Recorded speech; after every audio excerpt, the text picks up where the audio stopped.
कोल्हापुरातील Inner Wheel club of Kolhapur heritage या संस्थेतर्फे शनिवारी जागतिक महिला दिनानिमित्त सासणे ग्राउंड ते पितळी गणपती या परिसरात गर्भाशयाचा कॅन्सर या आजारासंदर्भात जनजागृती रॅली काढण्यात आली।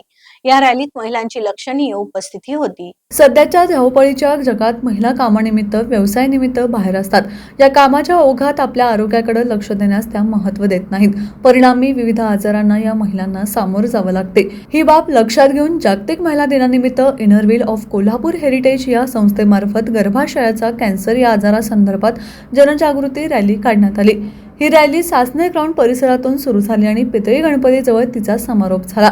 यावेळी 100हून अधिक महिलांनी आपला सहभाग नोंदवला। हा उपक्रम महिलांच्या आरोग्यासाठी महत्त्वाचा असून या गंभीर आजाराविषयी जनजागृती करण्यासाठी क्लबनं विशेष पुढाकार घेतला। या मॅरेथॉनमध्ये क्लबचे अध्यक्ष गीता कदम, सचिव अर्चना चौगुले, एडिटर नेत्रा कुरुबेट्टी, ट्रेझरर सुवर्णा गांधी आणि सर्व क्लब मेंबर्स सहभागी झाले होते।